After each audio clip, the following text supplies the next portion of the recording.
camaraderie, respected comrades and friends. In a truly fair, free and peaceful world, democracy takes many forms of expression, not only one. I believe democracy is a government in which all the people participate, in which the interests of the people reign supreme, in which their country's sovereignty, their country's honor is at the top.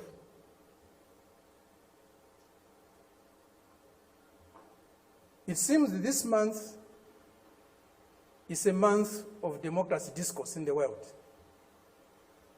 At the end of this month, there will be a conference in Lusaka, or a summit in Lusaka, Zambia, my country,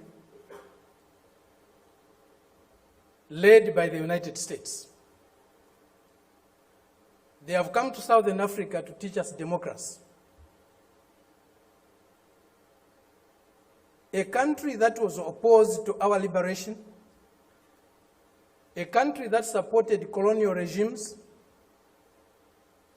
the apartheid regime in South Africa, the white racist minority regime in Zimbabwe, now Rhodesia, now Zimbabwe, the Portuguese colonial governments in Mozambique, in Angola, in Guinea-Bissau, and Cape Verde. Today is coming to Africa to teach us about democracy. A country that has toppled so many governments in Africa, that has led so many coups in Africa and other parts of the world, a country that has killed so many of our leaders in Africa and other parts of the world, the killers of Patrice Lumumba, those who toppled Kwame Nkrumah, those who killed Nasser, those who killed Muammar Gaddafi, today are coming to teach us about democracy. A country that has been built on brutal force, on enslavement of other human beings, on the humiliation of Africans, the exploitation of Africans, the plunder of Africa, today is coming to teach us about democracy.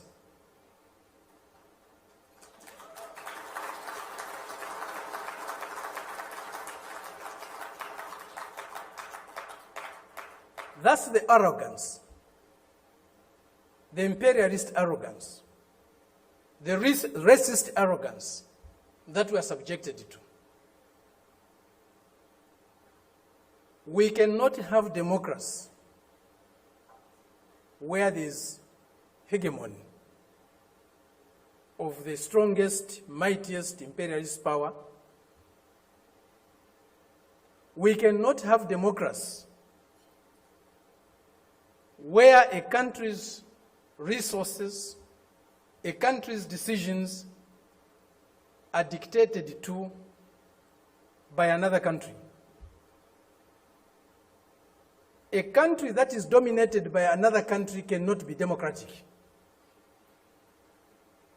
A country that lacks sovereignty cannot be democratic. A people that cannot decide for themselves cannot be democratic. A colony, a neo-colony cannot be democratic. That's why today, even at the United Nations, membership is on the basis of sovereignty. Only sovereign nations can be members of the United Nations, because only sovereign nations can decide for themselves.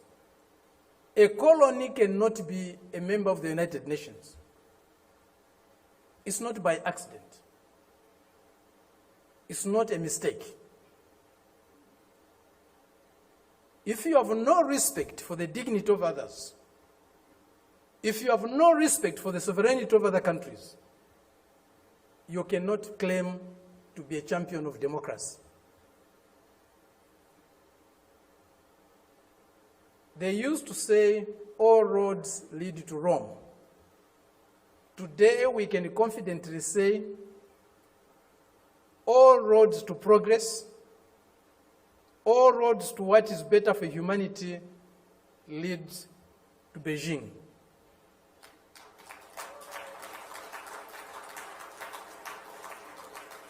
This is a country, this is a people that have developed themselves, that has developed itself without colonizing any country in the world, without plundering any country in the world, without subjugating any people in the world. This is a country that is developing with maximum respect for others, for their history, for their cultures, and recognizes the diversity that is there in civilization.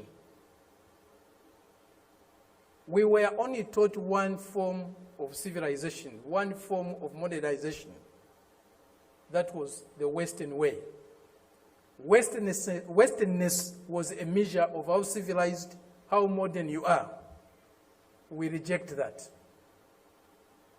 We reject it because it's not correct. We reject it because it's undemocratic.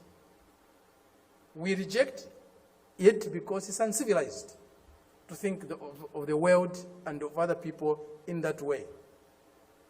Today, they cannot accept the fact that China has caught up with them. China is about to surpass them in many areas of human endeavor. The imperialist arrogance is inhibiting them from accepting that reality. The racist arrogance is inhibiting them from accepting that reality. But the world is changing. The changes we are witnessing today,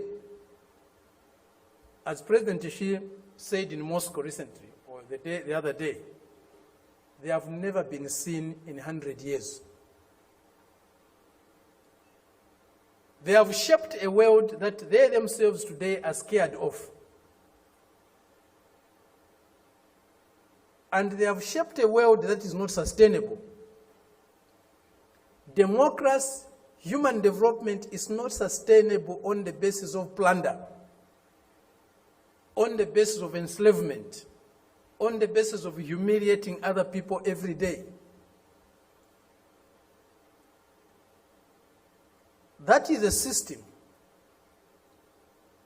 we are seeing today, a system that will not survive if plunder is eliminated, if subjugation of other peoples, other nations is eliminated, if inequality in the world is eliminated. That system will disappear. The only system that you can survive and can endure for long is a system that is based on mutual benefit, win-win relationships, mutual respect for others, accommodation and tolerance of others, and fraternal love for all humanity. This is what we find in China today.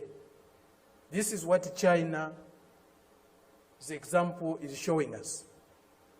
Indeed, all paths are different. There's no path that is the same, even if they are leading to the same destination. Each path has got its own characteristics. We are seeing that, we are learning that, we are experiencing that today with China. There are many things that need to be done to get the world that we want. A more just, a more fair, a more peaceful world is possible. But it won't drop from the skies. We have to struggle for it. And as Fidel said, if we struggle, we'll win. Thank you very much.